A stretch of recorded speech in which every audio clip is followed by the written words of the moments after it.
really see if someone's hand is up. So please just let me know if someone's hand is up. I'm going to share now.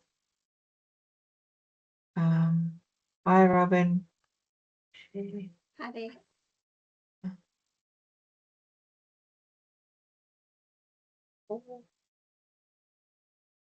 All right, let's go into presenter mode.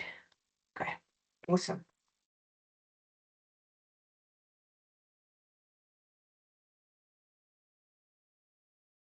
My new laptop is in the mail. All right. Good afternoon, everyone, and thank you for attending the second session in our three-part series of using AI in the classroom. At the moment, AI is evolving at such a pace that we already have ideas for two more workshops, number 4 and 5. So we'll have to see when we would be able to do that. So thanks and welcome. So today we're just going to talk a bit about lesson planning. We're going to touch on assessment creation because our third workshop is just about assessment. Then we're going to talk a bit about Copilot and Outlook. We're going to touch on Scopus AI again, and then we're going to talk about responsible use. So theme A would be the foundations recap, theme B, hands-on tools, and then theme C would be our responsible integration. So since workshop 1, have you tried any AI tool in your teaching or research? What still worries you about AI use for students, and what task would you most like AI to help you with? So for this, and I've noticed that people talk more to each other if they are in rooms. So I'm going to give you 5 minutes to talk about those 3 questions. I will share it in the rooms as well. So I'm opening the rooms and then I'll see you in 5 minutes.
Princess.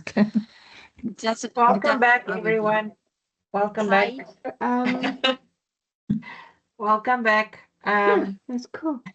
Yeah. And otherwise, what we you're traveling there for?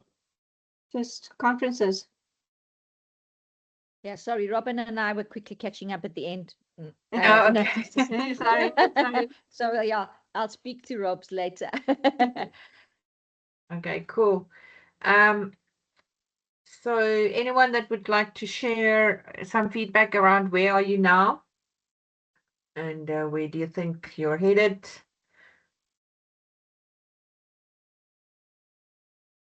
Have you tried an AI tool in your teaching or research? It's Georgia. So I said I have tried, certainly in my research, illicit.com, which I'm quite comfortable with and I use because I was introduced to it and because it allows you to look at the articles that it extracts things from. And then I've been using Perplexity with Carol, introduced by Carol, because of its use in lesson planning and designing of curriculums and all of that stuff, which is very interesting. I'm still getting to know it though. So, but that's what I've been using. And then Poll Everywhere I've used recently in some of my lectures. That's me. Okay, good. Thanks. Anyone else that would like to give some feedback? What's still what? Oh, Pradeep, sorry. I just saw you. I will give the floor to Ronald. She uses for a very amazing some data stuff. Maybe she can share. Mine was very boring referencing and making presentations.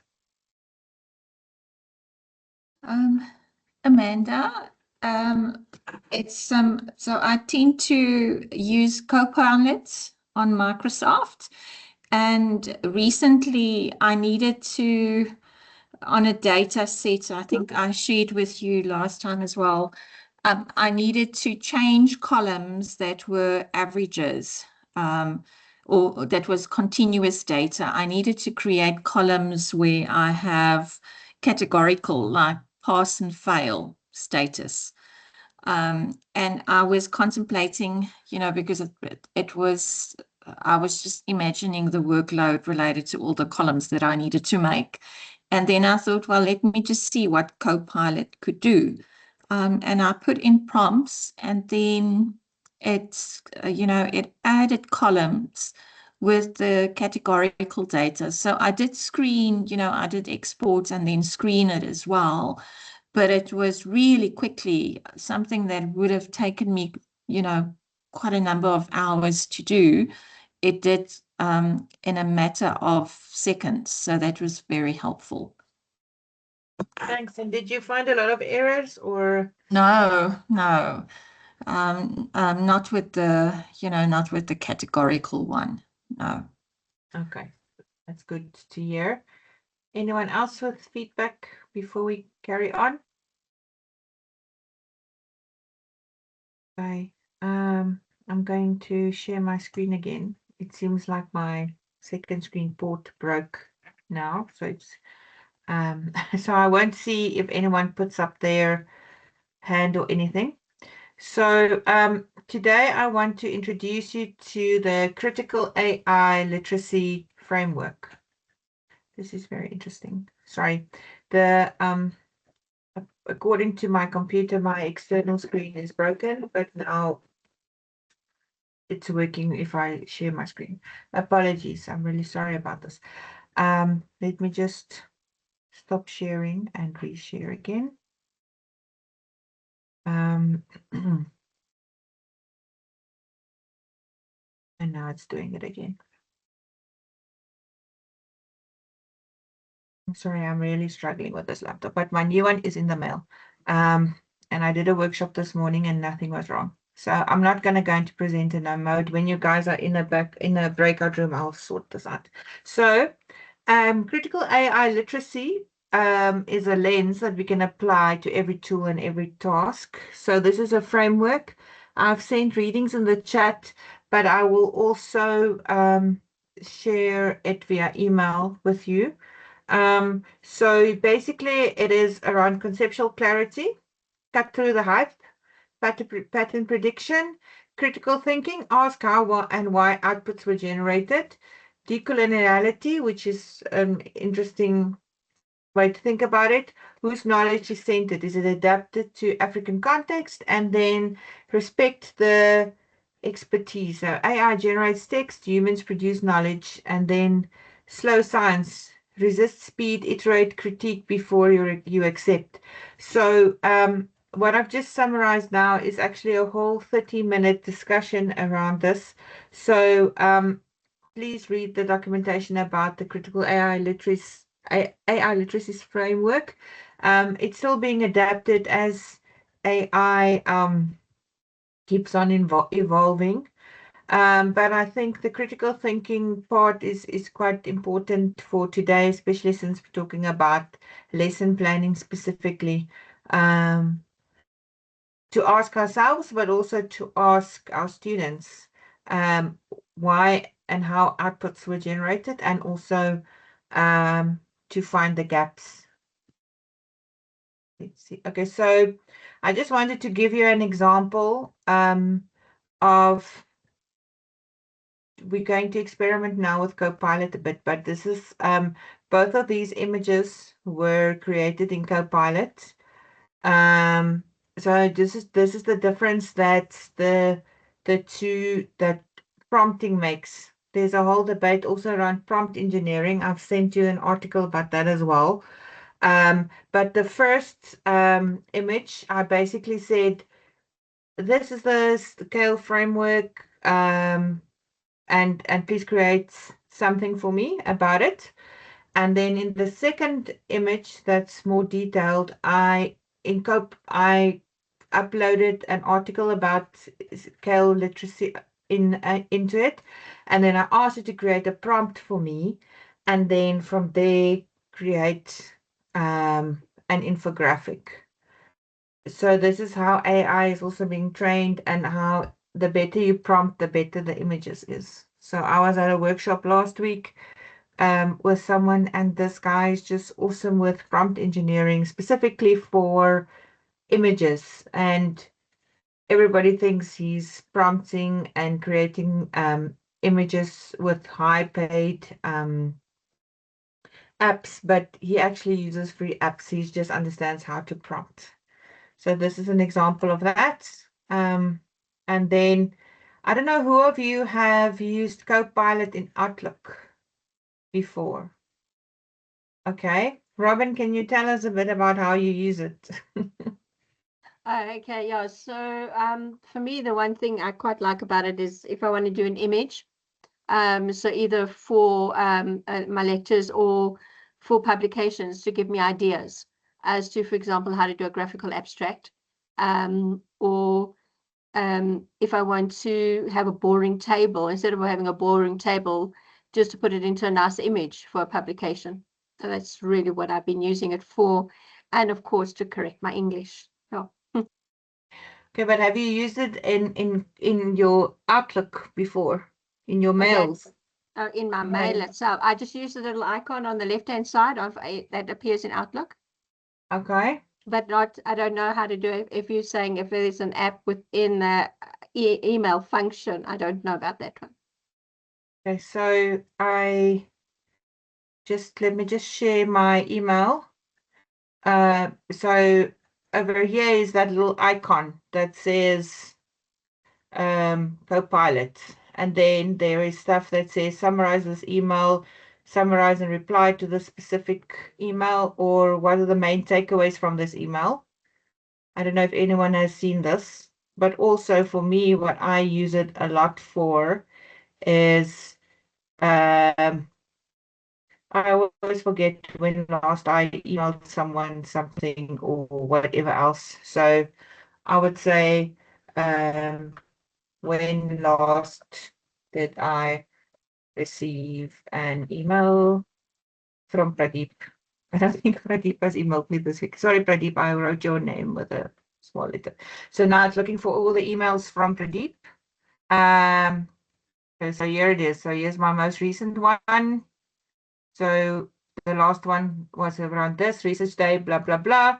So this is how you can find stuff. Or also if I say, so that I can follow up on that question. If I say, now I'm looking for something specific, or I can say when last did an email, or let me maybe rather use this one. I'm flying to Ireland tomorrow. So now I can say, what is my flight number? To Dublin. So I can do this as well. So I just wanted to show you, I'm not sure a lot of people is aware of that you can use Copilot in your mail.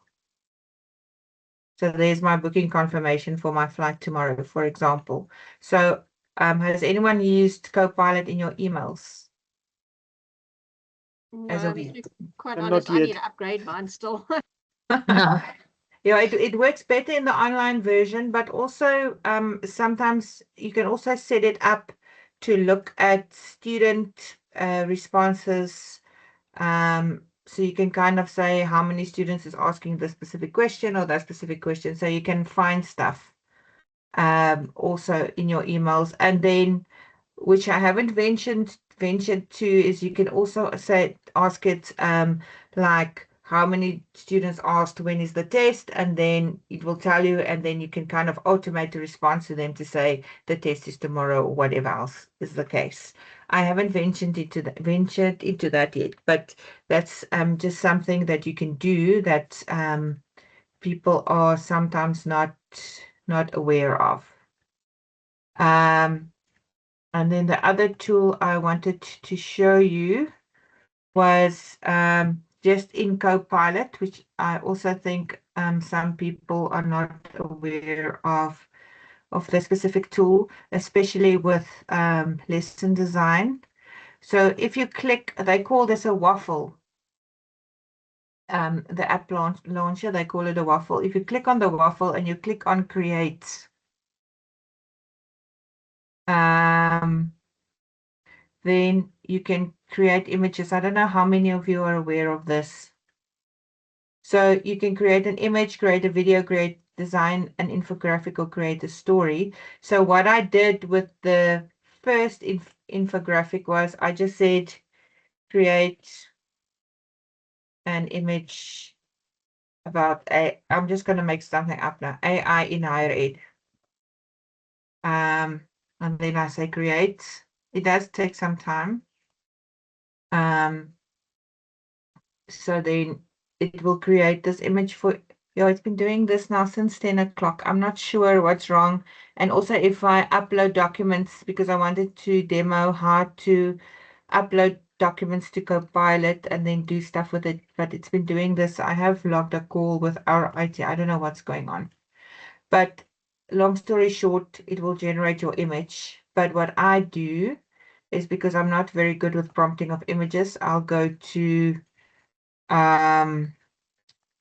Copilot itself, and then I would say create a prompt to ask for an infographic recale, include all references, and then I upload the references, which is not going to work now because documents doesn't seem to be able to upload at the moment on my side. I'm not sure. I've tried everything, but it doesn't seem to work. So, and this is the first time ever that this happens. So now it's giving me the prompts, and I take this specific prompts. So now it's like at least 3 to 5 credible. So now what does credible mean? Because AI sometimes make up references like we spoke about last time. So now I copy this and then I put it in create. And I select design an infographic, and then I select create, and then it doesn't want to generate. Okay, but I think you get the idea. It's not, I thought it's my computer maybe, but it's not. Sorry, Rinal. Amanda, so is this how that Word document that you showed us in the beginning where you had the one infographic or flow chart, and right next to it, it was an extensive, much more detail. So you went to Copilot and you added the article or something, and then you asked for the prompt, and then you went to create, and you created that infographic. Yes. Oh, Yes. lovely. Nice. No? But Okay. I get better results if I upload everything in Copilot itself, and then I say, please create a prompt for an infographic. And then because I use various tools to create infographics and images. So I would say if I'm going to use 11 Labs, I would say, create a prompt for me to put in 11 Labs, or I will say, create a prompt for me to use in Copilot Create or whatever else. That's what I do. Because personally, I find prompting for image generation very hard, but luckily we have AI to help us with that. Yeah, so this is this is what I was so this first one is just me going into Copilot Create and say do something or whatever else. But then the second one, the AI literacy one, was I went into Copilot, said, this is what I want to do, help me with the prompt and use information only from this article. And I repeat a few times, only from this article, do not make anything up, do not use anything outside of this article, because otherwise, it does whatever it wants. Any questions about this?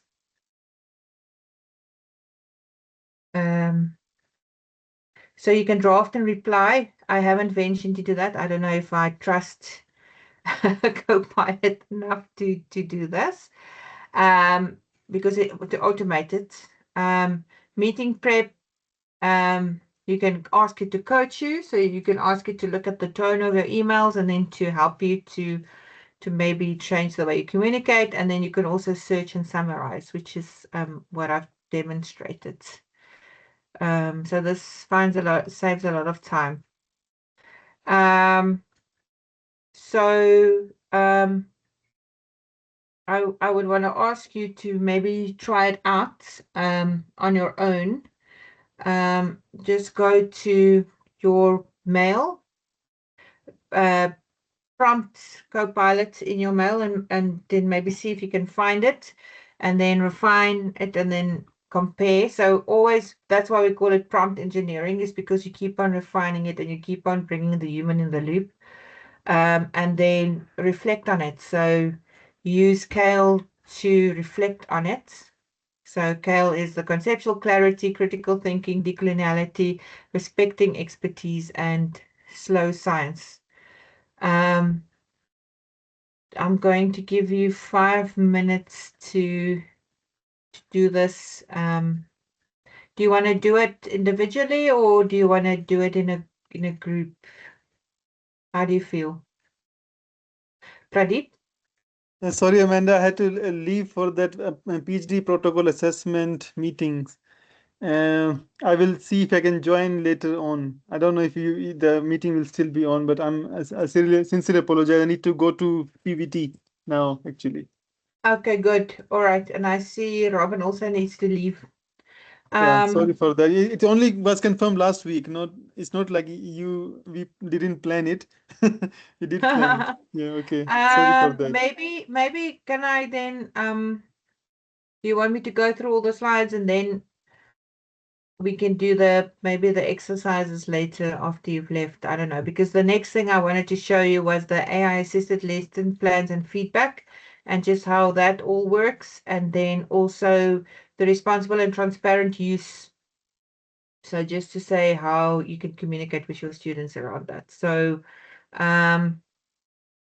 Okay, I will yeah. share the slides. Yeah, I will share the Yes, please. slides with you, and then yeah, we will see you then at the third workshop. Okay, thank you so much. Thank you, Okay, Amanda. thank you. Thanks. Thank you. Thank you so much. Thanks for understanding. Okay, cool. Thanks. Okay, so while we were busy, has anyone tried the prompt in their own email for now? I didn't try the prompt, but I clicked on the Copilot, and then I was on the email that came through from the faculty office, the Research Connect, and I just asked it to summarize, and it was it does it quite succinctly. Okay. In the bar, on the right-hand side under Copilot, it gives you nice subheadings and like key announcements, the Faculty Research Day, NRF awards, the internal and external funding. So it really makes it really bullet point, really short and sweet, the email. Okay, great. Do you think this is something that you would use? I think so, yes. I didn't previously know that, I wasn't paying attention to the Copilot icon in the email. Okay, good. Anyone else with a feedback before we go on? I think Denise also left. She went somewhere else, and then so it's only Renelle. I'm here. and- Sorry, Oh, I'm you're just there. looking at my email. Sorry. Oh, was I just thought trying you said it you had out, to yeah. go somewhere. Sorry, misunderstanding. Yeah, no, so I've also never tried it, but yes, it certainly has potential. Good, thanks. So the responsible use of Copilot in Outlook is draft routine emails, used to summarize long threads, always review and personalize before sending, and then remember Wits ICT login and all the policies there, and then disclose AI assistance is if asked. I don't agree with this if asked by colleagues. I misread that because Claude and Copilot helped me with this again. I missed that because I think you should disclose it at all times. And then the don'ts is just the opposite, it seems have to do. So we can't ask Copilot yet to do a lot of research for us because anyways. AI assisted lesson planning and feedback. So something to remember is pedagogy first and AI second. So we should work from the pedagogy side backwards and not the other way around. So a possible workflow for AI in lesson planning is we need to define the goal, the learning goal, before we start prompting. Prompt with context. We should critique and localize it and then supplement it with your expertise. So we can't just depend on AI. And then the same for AI for assessment creation and feedback. So this is just specific examples of possible prompts. And I was hoping that we could spend some time just in preparation for the next workshop, just to see how AI for assessment creation and feedback, if these example prompts are going to work for you or not. So we're going to spend 5 minutes.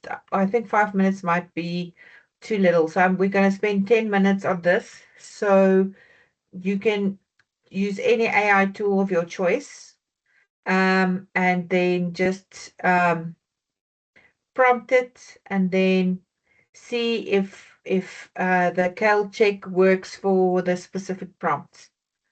So I'm just gonna stop sharing again. Let me stop sharing. So I'm going to open the rooms again, and then I'm going to give you 5 minutes to test out those specific AI for assessment prompts. And then when we come back, we will discuss that. So I'll bring you back at 12:45.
the figure.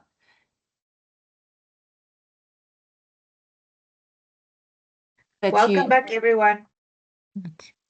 talk about that later.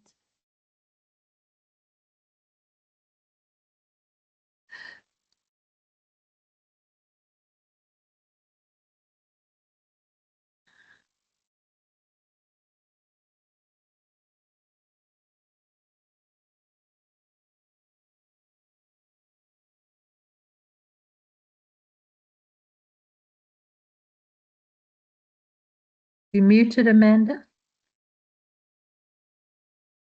If she's there.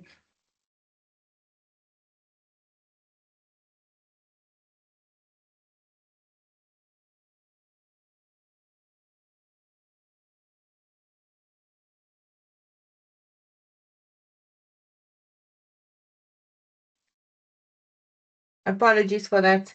Does anyone have any feedback around what you discussed? Was it a fruitful exercise? Renelle, you want to just feedback what we did? Amanda, we created a rubric and then multiple choice, and then also I think the essay assignment, we put in prompts in Copilot, and it was, I think we all agreed that it could make one's life a lot easier. It's just that we use the machine learning prompts, and our background knowledge regarding machine learning is not as good. So therefore, the output that it generated, we couldn't really evaluate whether it's accurate. But it was quite helpful, and it provided output in different sections and headings. So it is, it's something to consider to use during our teaching and learning. Yeah. Yeah, so it worked quite well. Okay, thanks so much for that. So anyone else that wants to add to that? Or are you fine?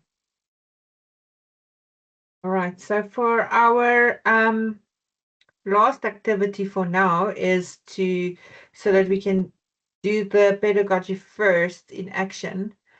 So the idea is to choose one real lesson or assessment from your own teaching and use AI to redesign it so that student thinking is made visible, the process is as important as the product, and AI used by students is guided and not necessarily banned.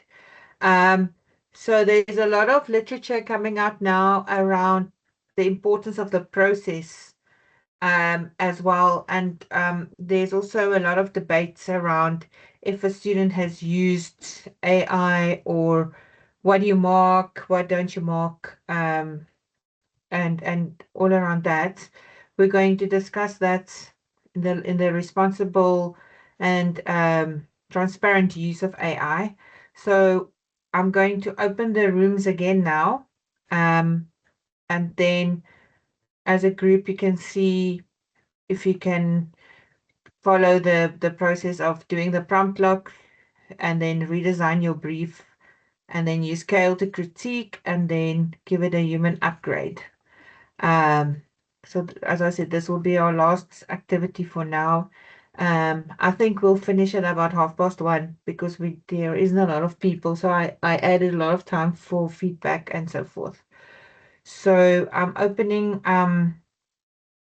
the rooms now again, and then I'll give you time to discuss the specifics of just find anything in your own teaching and then design a prompt around it and just follow the process.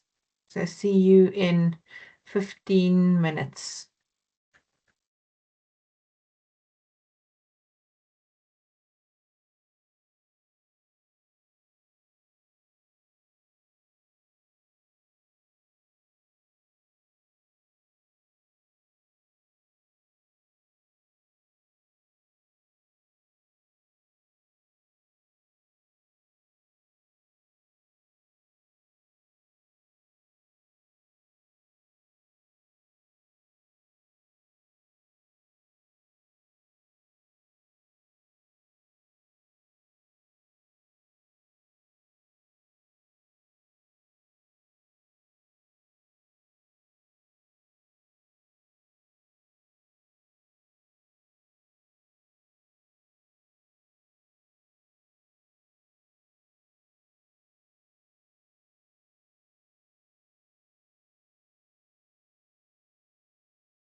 Welcome back.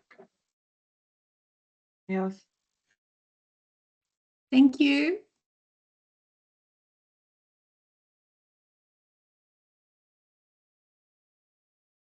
Sorry, I didn't manage to close the rooms for some reason. I don't know why, but in the end, I succeeded. Anyone that wants to give some feedback about what you did? Okay, so I asked it to create a scenario for a PBL session for first year OTs in interviewing and communication. Huh? And it gave it 3 objectives and it did come up with a story about Mr. Dlamini. So it did contextualize it to Okay. South Africa, which was quite nice. Okay. And Anyone then else?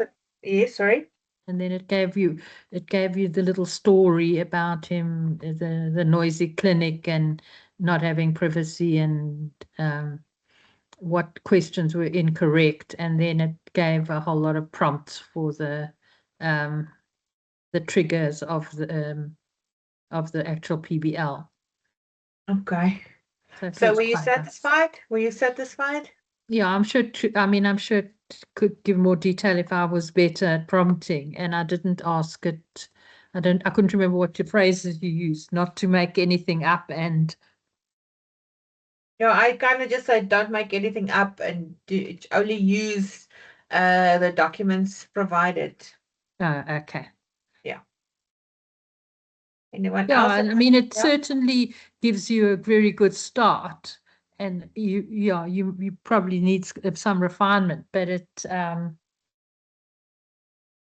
makes it much quicker than you sitting thinking of all of this yourself. Yeah, that's true. Anyone else that wants to give some feedback?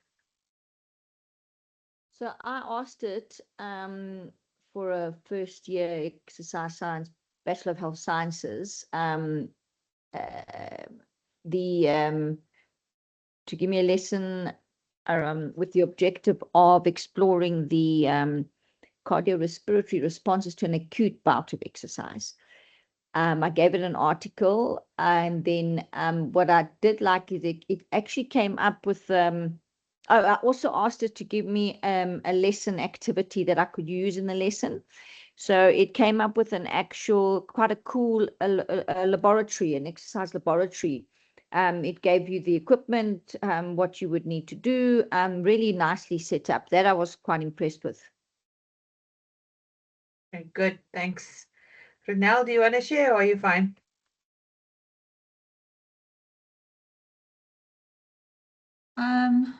I asked it, so with a third year assignment that the students needed to write, I asked it to create the assignment in 2 sections. So section 1 is where they need to brainstorm with an AI tool to assist them with the assignment topic, and the part 2 was a short. I asked it to create a short case related to cardiac rehabilitation. So it was also quite nice, very systematic with the guides, with the instructions on how to use AI. The detail on part 2 related to the case, the basics are there, but it's nice to work from, so you can just make the case a bit more detailed and with a focus of what you want to assess with the students, but it was quite helpful. Thanks for that feedback. So I do think AI can help us a lot, but we do need to double check the facts also to see if it's accurate.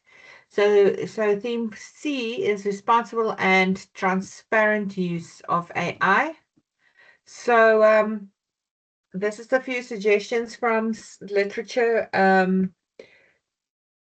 so to say the WITS policy anchor for this is exactly what the WITS policy kind of says.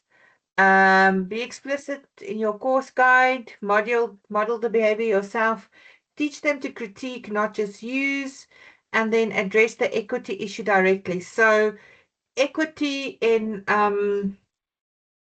the usage of AI is a hot topic, because at the moment the people who can afford more or better tools, they are the people that can generate better content. I'm simplifying it a lot, but that's what it boils down to. So we need to consistently think of leveling playing fields, or allowing everyone to have access to the same elements. So Copilot is available for free to all students. So some people suggest that students only use Copilot, but I think that's up for us to decide what works in our classrooms. This is the AI Practical Disclosure Framework that the WITS Faculty of Science is actually using this already. So level 1 is, I spoke a bit about the robot idea last week. So no AI use is permitted. Level 2 is permitted with disclosure, or AI use integrated into the task. So the suggestion is that you discuss this with your students and share with them around what and why and how is included, and may they use AI or not. Yeah. So here is a few of the key readings that I've shared with you with summary. So what I did was I added the key readings to Claude, and I asked it to create the slide for me, just to summarize what the articles is about, and I must say it's quite accurate. I had to make 1 or 2 changes, but it was quite accurate. And then the last slide is what has changed, what have surprised you, what still worries you, what do you plan to try this week, and then what we say not here. So one use in my teaching, I'm consciously refusing or restricting. And then this is just something to think about before you leave. But I just want to leave this question with you. So what surprised you in the session? What worries you? What do you want to try this week? And what do you want to refuse? So you may refuse AI usage, or resist it. Actually, the word is resist in the literature. So in other words, that's when the whole world thinks something in AI is a good idea, but you resist it because of your own personal beliefs or reasons. Some people resist AI because of the impact that it has on the environment. There's also a lot of debate around that, because a lot of people are saying AI uses a lot of water and electricity, but then on the other hand, data centers are in a closed loop regarding the water usage. So the same water is used over and over. So some people are saying it's propaganda, other people are saying it's wasting water. So that's one reason why people resist it. Other people resist AI because they feel it's not their own work. They want to they don't want any help from artificial intelligence in anything they do. Other people resist AI because they say they're worried that AI is going to reach consciousness and take over the world and all of that. So that's some of the reasons why people resist AI. So to come back to our slide, what surprised you? What worries you? What do you want to try this week? And what do you want to resist? You can choose any of those 4 and then share some of that feedback with us, if you don't mind. Okay, Amanda, can I do that quickly? Because sorry, I need to go. Yeah. But just to say, yes, I mean, I haven't really tried this in terms of any teaching yet. And it certainly gives you a nice clear outline, but you certainly have to know your subject and have your objective set up front already, I think, before you use it, so that it assists you rather than it's not creating the course for you. It's just helping you to offer it in a better format. Yes, I agree with you. I always say I'll ask AI to help me with game-based learning related stuff, but not about cars because I don't know anything about cars.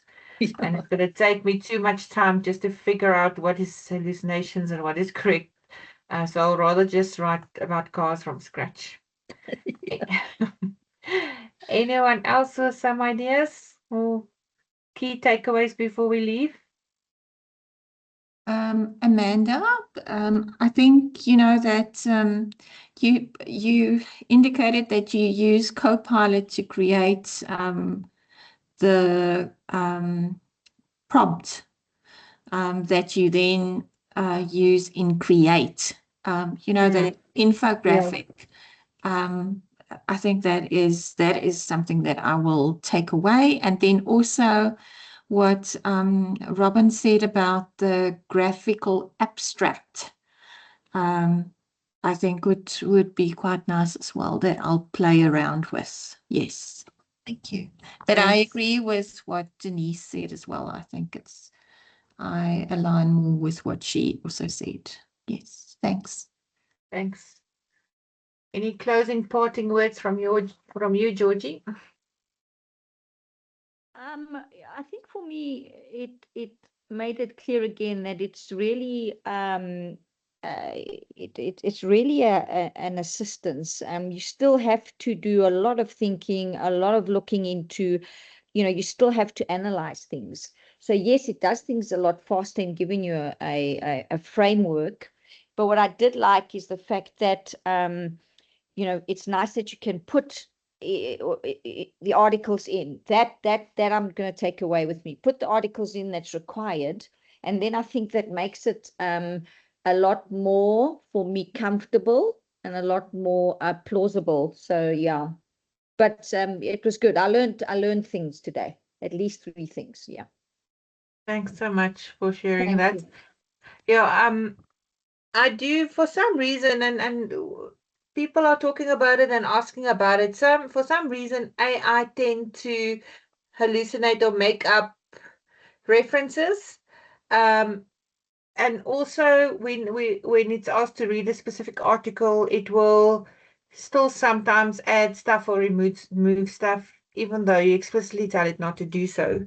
So we're not exactly sure why it does that, but that's just something to be aware of. So what I'm usually doing, especially if I insert articles, even if I tell it only to use my specific ones that I inserted, I always ask it to give me references per sentence or per paragraph or whatever, and then the DOI numbers, even though it's an article that I've input, because sometimes it does interesting things. It's becoming less and less, but it does do that. So yeah. So thanks for your time, everyone. I know we're finishing a bit earlier, but we went faster through stuff, and we had time built in for feedback and questions. So thanks so much for your time. And then the last workshop in this current series will then be in 2 weeks' time. Have a good Thank you. afternoon. Thanks. Have a good afternoon. Thanks. Bye-bye. Bye. Thanks. Bye.